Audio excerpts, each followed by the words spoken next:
The dinner rush had turned into a slow trickle of customers, and Michael Carter, the struggling owner of Carter's Grill, wiped his hands on his grease-stained apron, sighing as he glanced around the nearly empty restaurant. The flickering neon sign outside cast a dull glow on the rain-soaked pavement, but no one was walking in. The place was dying, and if things didn't turn around soon, he'd lose everything. As he stacked dirty plates, his eyes drifted to a mother and a small boy huddled outside, just beyond the window. They stood under the awning, the woman clutching a tattered backpack while the boy clung to her hand. Soaked, shivering, desperate. Michael knew that look. Hunger. Fear. The kind that clawed at your stomach and made your ribs ache. Something inside him clenched. He had no money to spare, but turning them away felt even worse. With a sigh, he walked to the door, pushed it open, and let the cold air hit him. "You two coming in or what?" he asked, feigning nonchalance. The mother's eyes widened. We don't have any money." Her voice trembled, just like her hands. Michael shrugged. "Neither do I." He forced a smirk. "But I've got extra food. And it's better than seeing a kid go to sleep hungry." The boy's face lit up, a mix of surprise and gratitude. The mother hesitated, pride and desperation warring in her eyes. "Come on," Michael said, stepping aside. "No one should go hungry tonight." And with that, he unknowingly set off a chain of events that would change his life forever. The woman hesitated for only a moment longer before she finally nodded, squeezing her son's hand as she stepped inside. The warmth of the restaurant wrapped around them, a stark contrast to the bitter cold outside. Michael guided them to a booth near the kitchen, where the heating vents were strongest. The little boy's eyes widened as he scanned the dimly lit restaurant, taking in the faint scent of grilled meat, garlic butter, and freshly baked bread, things he probably hadn't smelled in a long time. Michael crouched beside him. "What's your name, buddy?" The boy peeked up at his mother, who gave him a small nod. "Liam," he murmured. Michael smiled. "All right, Liam, tell me something. You like burgers?" Liam's face lit up, and he nodded so fast his damp hair flopped into his eyes. Michael chuckled. "I'll take that as a yes." The mother, still hesitant, tugged at her frayed sleeves. "You don't have to do this, really. We'll be fine." Michael stood, waving off her protests. "I know what it's like to be down on your luck. Just let me do this." Her lips pressed together, emotion flickering in her eyes. She nodded, exhaling shakily. Michael strode to the kitchen, ignoring the fact that the grill was supposed to be off for the night. He fired it back up, pulled out fresh beef patties, and cooked like it actually mattered because tonight it did. As the burgers sizzled, he heard Liam laughing. Not just laughing, giggling. Pure, unfiltered joy. He turned his head slightly, just enough to see the little boy playing with a salt shaker, pretending it was a spaceship. His mother gave a tired chuckle, shaking her head as she fixed his hair. Michael's chest tightened. It had been a long time since his restaurant felt this alive. By the time Michael set the food in front of them, two towering, cheese-dripping burgers with a heaping side of fries, the mother looked on the verge of tears. She blinked rapidly, like she was trying to keep her emotions from spilling over. She swallowed hard, then whispered, "Thank you." Michael waved her off. "Eat while it's hot." Liam needed no encouragement. The kid tore into the burger like it was the best thing he'd ever tasted. His tiny hands barely held onto the bun, ketchup smeared on his fingers. His mother, on the other hand, hesitated. Michael noticed how her eyes darted to Liam first, watching him eat before even thinking of taking a bite herself. She was used to sacrificing for him. Michael grabbed a plate, slapped a few more fries onto it, and pushed it toward her. "It's yours too." Tears welled in her eyes again, but this time, she didn't stop them. Michael sat across from them, arms crossed. "How long have you two been on the streets?" She exhaled shakily. "Too long." Her voice barely above a whisper. "It was supposed to be temporary. We had a place before, but..." She looked down at her food, swallowing hard. Things changed. Michael could tell it was too painful to explain. He leaned back in his chair. "You looking for work?" She flinched, blinking up at him. "I need help around here. Michael said, keeping his tone casual. Someone to clean up, serve customers. It's not much, but it pays something. And at least you wouldn't have to worry about food. She gawked at him, stunned, like she was afraid to believe it. Then, for the first time that night, she smiled. And that moment sealed their fates. The next morning, Michael didn't regret his offer. Not even a little. The woman, whose name he learned was Emma, showed up before sunrise, Liam still wrapped in his oversized jacket, clutching a small backpack. She worked hard, scrubbing tables, wiping down counters, sweeping the floors with an intensity that made Michael's chest tighten, like she was fighting for something. By the end of the day, she was exhausted, but she still had enough energy to play with Liam between customers. And for the first time in months, Michael's restaurant had a pulse again. The regulars noticed. People who hadn't come in for weeks started trickling back. The place still struggled, but something about it felt different. Warmer.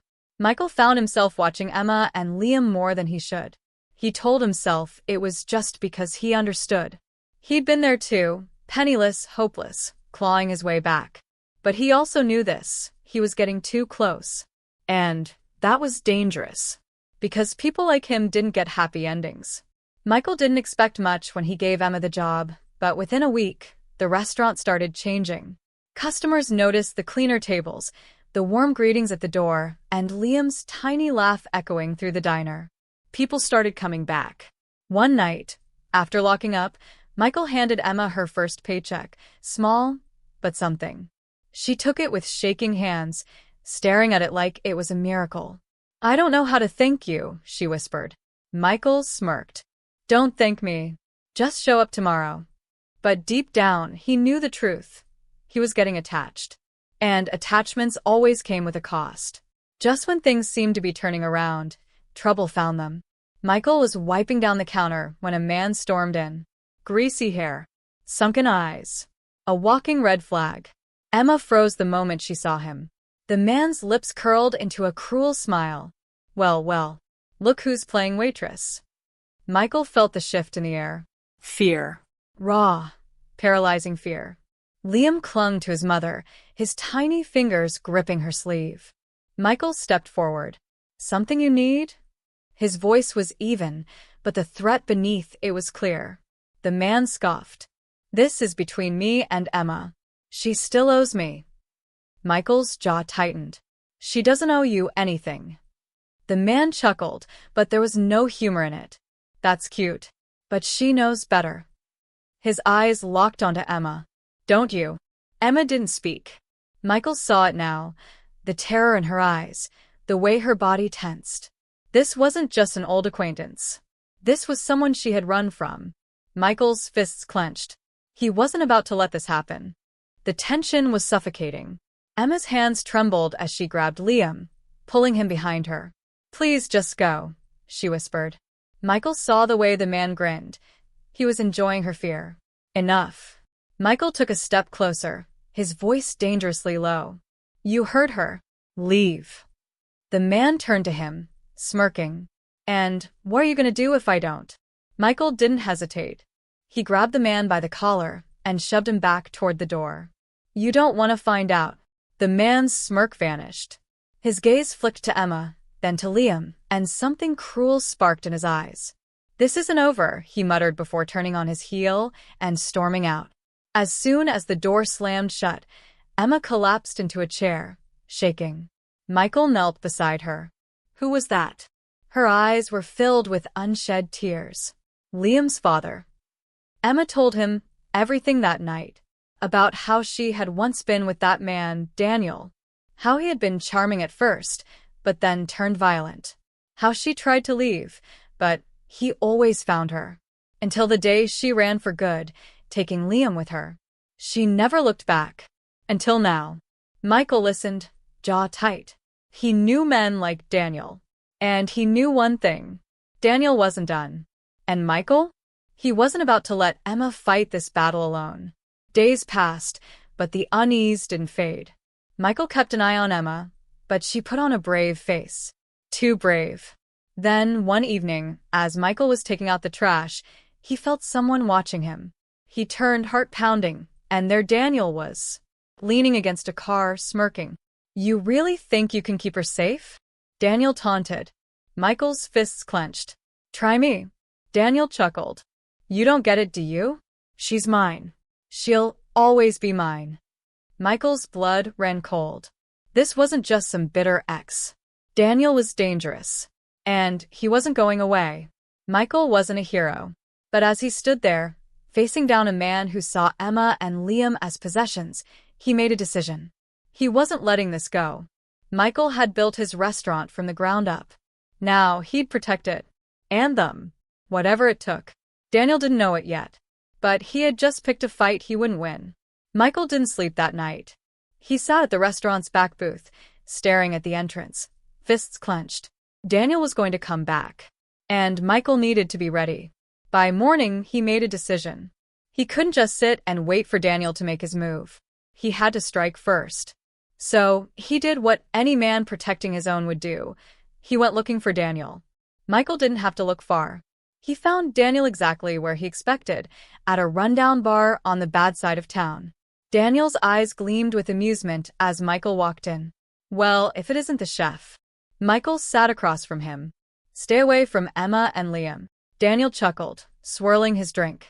Or what? You'll cook me a nice dinner? Michael's jaw tightened. He wasn't here to talk. With a swift move, he grabbed Daniel's collar and yanked him forward. You think I won't put you through that damn wall? Michael hissed. For the first time, Daniel's smirk faded. But just as quickly, he sneered. You don't get it. Emma's mine.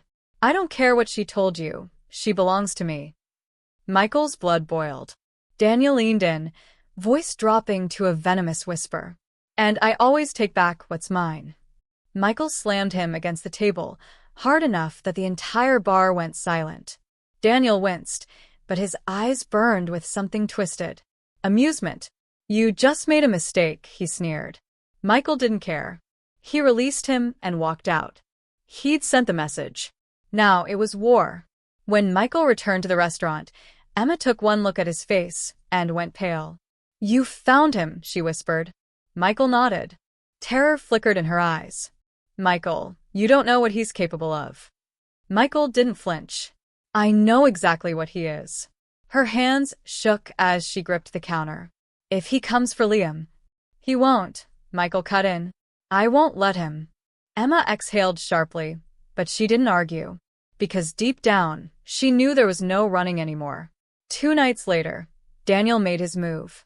It happened just as Michael was locking up. A shattering crash sounded from the alley behind the restaurant. Michael rushed out, just in time to see Daniel disappearing into the darkness. The dumpster was on fire. A warning. A message. Michael's blood ran cold. Daniel wasn't just threatening them anymore. He was escalating. Michael knew what had to be done. The cops wouldn't help, not with a man like Daniel, who knew how to play the system. So Michael did the only thing that made sense. He hired protection. A guy he knew from his past, a man who owed him a favor. Someone who could make sure Daniel never touched Emma or Liam again. Michael wasn't just a restaurant owner anymore. Now he was a man at war. Daniel didn't take long to retaliate. 2 nights later, Michael caught him trying to break into Emma's motel room. Michael's guy got to him first. Daniel didn't walk away unscathed. By the time Michael arrived, Daniel was on the ground, clutching his ribs, gasping in pain. Michael crouched beside him. I warned you. Daniel glared. This isn't over. Michael's voice dropped to a lethal whisper. Yes, it is. For the first time, Daniel looked afraid. Because Michael wasn't bluffing. This wasn't just about a restaurant anymore. This was personal. The final confrontation came sooner than expected. Daniel showed up at the restaurant, desperate and furious. He lunged at Michael, a knife in his hand. Michael dodged just in time, grabbing Daniel's wrist and slamming him against the counter. The blade clattered to the floor. Daniel panted, wild-eyed. You don't deserve her, he spat. She belongs with me. Michael twisted his arm back until Daniel let out a pained grunt. She belongs to no one, Michael hissed. And you're done. Emma stood in the doorway, watching everything. She wasn't afraid anymore. She was angry. You're right about one thing, Daniel, she said, stepping forward. Daniel sneered. Yeah? What's that? Emma's voice was calm. Deadly. This is over. And with that, Michael let him go. Daniel stumbled out the door, beaten, broken, and alone. For the first time, Emma was free. With Daniel gone, things changed. Emma smiled more. Liam laughed freely. Michael's restaurant thrived. People noticed the change and business picked up. Emma wasn't just an employee anymore. She was family. One night, as Michael wiped down the counters, Emma sat across from him. She hesitated before whispering, I don't know how to repay you. Michael smirked. You already have. She tilted her head. How? Michael looked around his restaurant. Alive again. And then, at her. And Liam. He shrugged. By giving me something worth fighting for. Emma's eyes softened. And for the first time, Michael realized he had finally found his home. For the first time in a long time, Emma breathed freely. No more looking over her shoulder. No more jumping at shadows. But as much as she tried to move forward, something still lingered inside her. A fear she couldn't shake. What if Daniel came back? Michael noticed it too. The way she still checked the locks twice. The way she flinched at loud noises. You don't have to be afraid anymore, he told her one evening as they closed up the restaurant. Emma forced a smile. I know. It's just, I've been running so long. I don't know how to stop. Michael studied her for a long moment. Then he said something that made her heart ache. Then stop running. Stay. Emma swallowed hard. Could she finally build something here? With Michael? With Liam? For the first time, she wanted to try. Word spread fast in town. People heard about what Michael had done for Emma and Liam. And something incredible happened. More customers started pouring in. People came, not just for the food, but for the story. For Michael. For Emma. For the second chance they had built together. The restaurant flourished. And Emma? She wasn't just surviving anymore. She was living. That was the best revenge against Daniel. Not anger. Not violence. But happiness. The kind he could never take away. One evening, as Michael was locking up, Emma hesitated at the door. Her fingers gripped the frame. Her face troubled. Michael frowned. What's wrong? She bit her lip. It's just, I got a letter today. Michael's stomach tightened. From who? Emma hesitated before handing it to him. He unfolded it. Daniel. The words on the page were brief, but chilling. You got lucky. But luck runs out. Michael's jaw clenched. Emma exhaled shakily. What if he comes back? Michael met her gaze, steadfast and certain. Then we'll face him together. Michael wasn't taking any chances. He installed security cameras at the restaurant, changed the locks on Emma's apartment, even made sure Liam always had someone watching over him. Emma thought he was going overboard. Michael didn't care. Because if Daniel came back, Michael would be ready. It happened 1 month later. Late at night, Michael was at the restaurant when he heard a noise outside. He turned, heart pounding. Daniel, standing in the shadows, watching. Michael's blood ran cold. This wasn't over. Not yet. Michael didn't hesitate. He stepped outside, locking eyes with Daniel. You should have stayed gone, Michael said. Daniel smirked. So should she. Michael's fists clenched. He had no more warnings left to give. You come near them again, and I swear you won't walk away this time. Daniel's smirk faded. Because this time, he knew Michael meant it. Daniel tried one last time. He waited for Emma outside her apartment. He grabbed her wrist. Before he could do anything else, Michael appeared. And this time, he wasn't alone. The cops were with him. Daniel struggled, but it was too late. They hauled him away, kicking and screaming. It was over. For good. Emma watched as Daniel was driven away. Her shoulders sagged. Tears streamed down her face. But this time, they weren't from fear. They were from relief. Michael stepped beside her. She turned to him. It's over, she whispered. Michael nodded. Yeah. It is. With Daniel gone, everything changed. Michael's restaurant thrived. Emma found peace. Liam laughed freely. And Michael? For the first time in his life, he had a reason to keep fighting. Because now he wasn't fighting for himself. He was fighting for them. One evening, as the restaurant closed, Michael and Emma sat across from each other. No words needed to be spoken. They had already been through hell and back. And now, for the first time, they could just be. Michael reached across the table, taking her hand in his. Emma smiled, because she finally understood. She wasn't alone anymore. She never would be. Life didn't get easier overnight, but it got better. Michael, Emma, and Liam built something together. Something strong. Something unbreakable. And as Michael flipped the restaurant sign to open the next morning, he realized this wasn't just a business anymore. It was home. The kind of home that no one, not even the ghosts of the past, could ever take away.